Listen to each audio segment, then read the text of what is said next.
On a scorching summer day, the relentless sun beamed down as I received a call from my nearby residing son, Ethan. He expressed a desire for me to join in the celebration of our grandson Caleb's 5th birthday.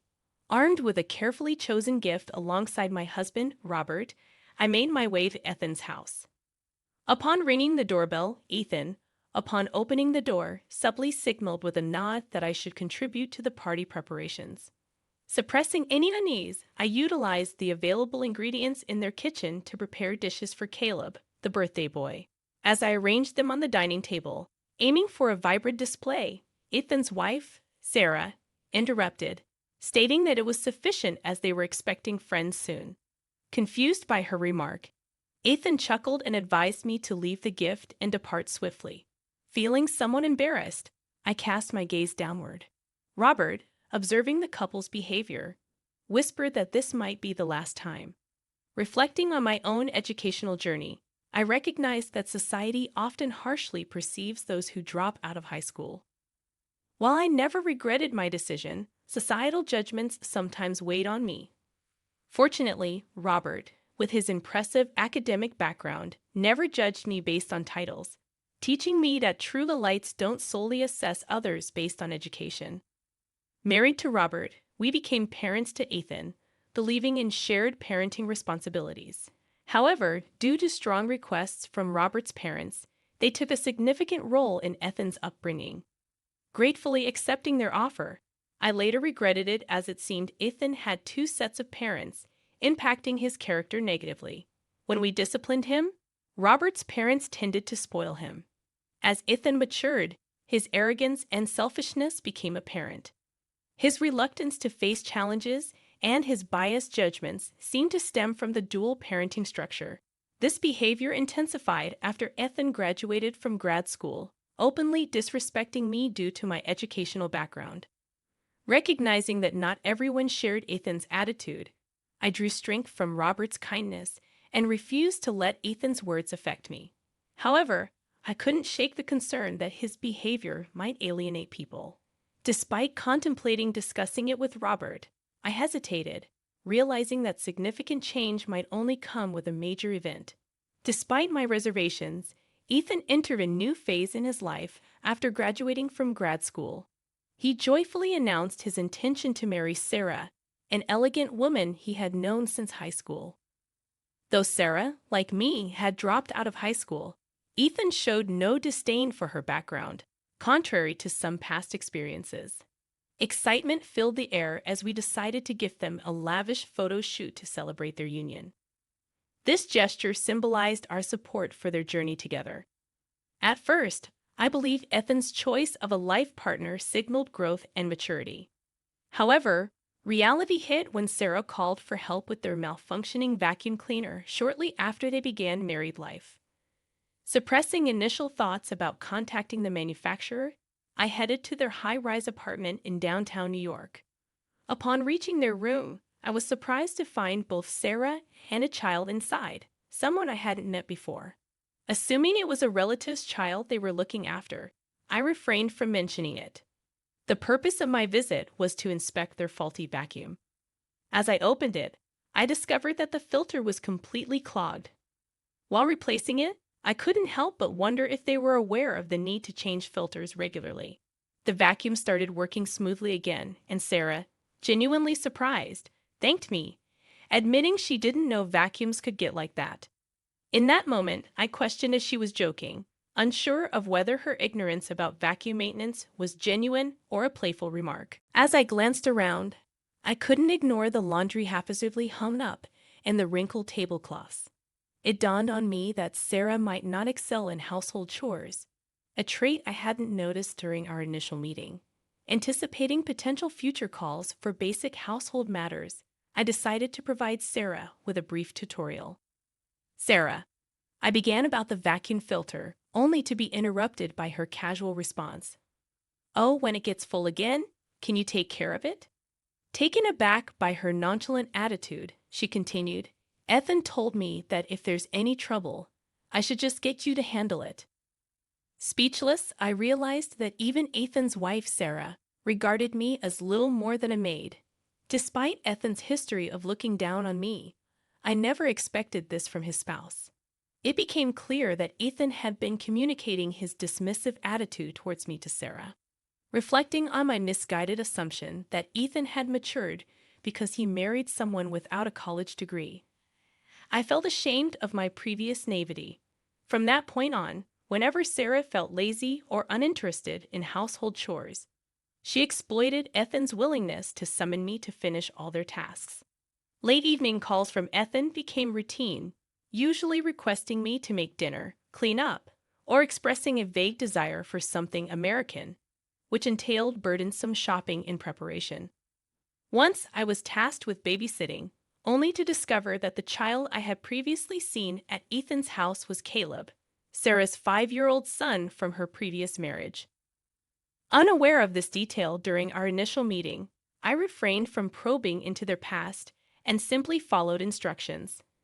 While Caleb wasn't demanding during babysitting, the frequency of these calls became the real issue.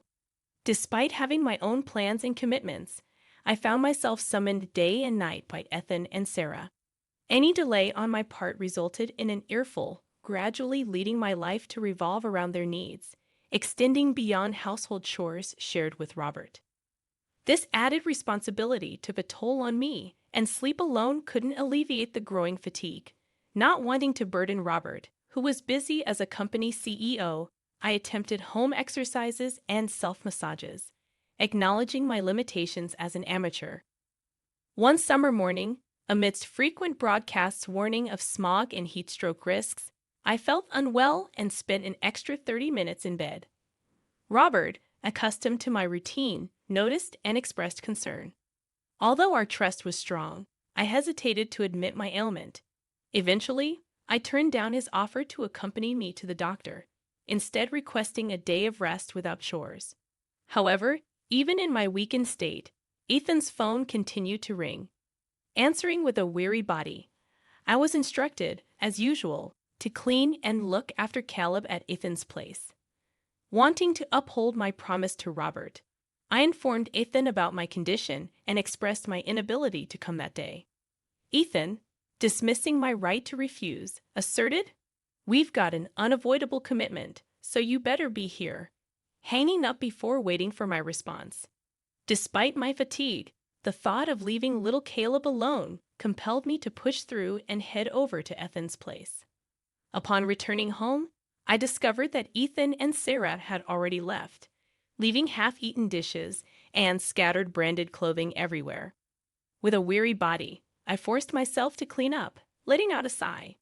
However, as I finished the dishes while keeping an eye on Caleb, I started to feel increasingly nauseous. My vision slowly blurred from the edges, and eventually, I couldn't stand any longer, collapsing in the kitchen.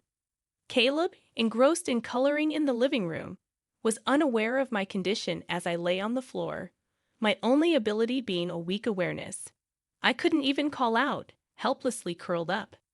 Knowing Caleb's focused nature, I realized he might not look up from his coloring for a while. I strained to move, hoping to at least get some water, but my efforts were futile. The more I struggled, the worse I felt, and my consciousness began to fade. At some point, I thought I'd finally find peace. Then the front doorbell rang, and Robert entered the room. Seeing me, he gently picked me up, expressing concern.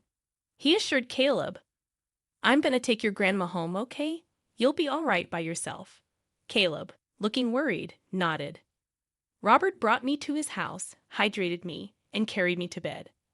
Apparently, in addition to already being unwell, I had become dehydrated due to accumulated fatigue. With shallow breaths, I managed to apologize to Robert, saying, "I'm so sorry for being a burden." He shook his head silently, squeezing my hand. Reflecting on the moment before heading to Ethan's house, I felt relieved that I had quickly informed Robert. Despite promising to rest at home, going out felt like betraying Robert's kindness. Having updated Robert just in case, true to his word, he arrived to pick me up from Ethan's place after wrapping up his work. His timely presence couldn't have been more comforting, and feeling safe in bed, I drifted into a deep sleep. Upon waking up at dinner time, I felt rejuvenated after some rest and hydration, heading to the kitchen to prepare dinner. To my surprise, a meal, likely prepared by Robert, was already set, waiting to be served. Spotting Robert engrossed in a magazine on the couch, I expressed my gratitude for his thoughtful gesture. Noticing I was up, Robert looked up with concern and asked, "You all right?" I replied with a thankful smile, saying, "Thanks to you, yes. And thank you for preparing dinner." Chuckling, Robert said, "No problem at all." The relaxed atmosphere as we finished dinner on the sofa was heartwarming. As we settled in, Robert broached the topic of Ethan. Feeling that the problem was no longer mine alone, I decided to open up. I explained how Sarah struggled with household chores, and Ethan consistently delegated tasks to me. I shared the challenges of managing my health, especially due to the responsibilities dumped on me, including caring for Caleb, Sarah's son from her previous marriage. As I spoke about my own inadequacies, Robert crossed his arms, putting a hand to his chin in deep thought. Unsure of what was on his mind, I awaited his next reaction, fearing disappointment. However, when he looked at me again, his expression was calm, suggesting that I should stop visiting Ethan's place. From that point on, I received frequent calls from Ethan, but I chose not to respond. Despite feeling sorry for Caleb, I recognized that I wasn't their housekeeper and couldn't overexert myself, especially after causing worry to my dear husband. After a few weeks, a different kind of message arrived. A birthday party invitation for Caleb's once-a-year celebration. After discussing with Robert, we decided to attend and celebrate together. Upon reaching Ethan's place on the day of the party, he immediately instructed me to prepare a lavish meal, a task I anticipated. I looked up easy party recipes online and started making dishes like gratin, potato salad, and vegetable broth soup. As I laid out the colorful spread, Sarah, smiling, mentioned that their friends would be arriving soon, implying that my role was limited to cooking. Despite their worsening attitude, I held back my anger for Caleb's sake. Joining in with Sarah, Ethan chuckled and suggested I drop off the present and leave. Feeling ashamed, especially in front of Robert, I looked down. Robert, quietly observing the situation, murmured in a barely audible tone, "Well, it's gonna be the last time this year." Ignoring Robert's comment, Ethan urged me to leave quickly.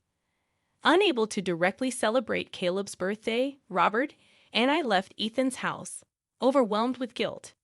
Quickly apologizing, I was met with Robert's firm response, "No, it's him who's wrong." He then drove me home before heading to work. Left alone at home, I sat on the living room couch and soon fell asleep, unable to resist the sudden wave of fatigue. I wished to forget the shame I caused Robert as soon as possible. A few days later, around 7 a.m., the doorbell rang, accompanied by the sound of heavy footsteps. Ethan burst into the room, yelling about being transferred to the regional planning department. His face reddened to the point where his veins bulged, and it seemed Robert had given Ethan a transfer order. Calmly responding without changing his expression, Robert explained, "It's the consensus of everyone." The truth revealed that after Ethan graduated from graduate school and struggled to find a job, he joined Robert's company through connections. While Robert's character facilitated Ethan's employment, his unsatisfactory work performance caused problems for everyone in the company. Ethan's inability to produce results at work, coupled with his misuse of company funds for personal entertainment and golfing, had been an ongoing issue. Robert had repeatedly warned and urged Ethan to improve, but his son remained unresponsive. Ethan's unreasonable demands towards me seemed to be the last straw for Robert.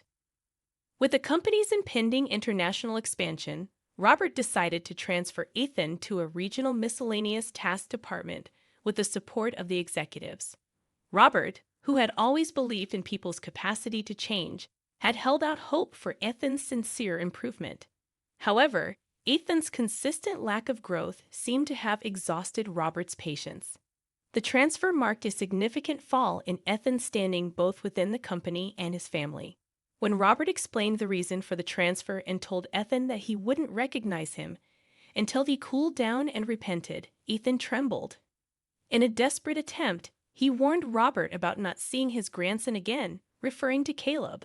However, Robert stood firm, revealing that Caleb wasn't their real grandson, with no blood connection. Robert explained Ethan's current situation, revealing that the luxury condo and company car Ethan used were owned by Robert. This implied that Robert was aware of Ethan's frequent disturbances towards me. Instructing Ethan to pack up and leave, Robert emphasized the consequences Ethan might face. Realizing the gravity of the situation, Ethan began to apologize profusely, but Robert, known for his decisive leadership, remained unmoved. As Ethan limped towards the exit, Robert sternly told him to grow up and not blame the child. Ethan's transfer to Nebraska followed, and a few days later, he called seeking help with credit card payments, revealing Sarah's misuse of his card. Neither Robert nor I were willing to assist until we saw a genuine change in Ethan. This marked a shift in our approach, choosing not to enable his irresponsible behavior. As I hung up the phone, I reflected on Ethan's current struggles, acknowledging that he was now experiencing the real world's challenges. While I felt a bit guilty for putting pressure on Sarah, considering our role in shaping Ethan's character, I believed in the concept of karma. People find happiness through compassion and personal growth, not just through surrounding themselves with luxuries. With my newfound freedom from Ethan's constant summons, I embraced a new hobby, trying out various baking recipes and sharing photos on social media. The positive comments I received boosted my self-esteem, and I felt more fulfilled than before. Meanwhile, with Ethan's transfer, the previously struggling department Robert oversaw regained momentum. The company's rapid growth contributed to Robert's increased recognition in the CEO community. I celebrated Robert's success and held hope that Ethan would one day undergo a sincere change, realizing it was all done out of love. When that day comes, I'm open to cooking a meal for Ethan and his family.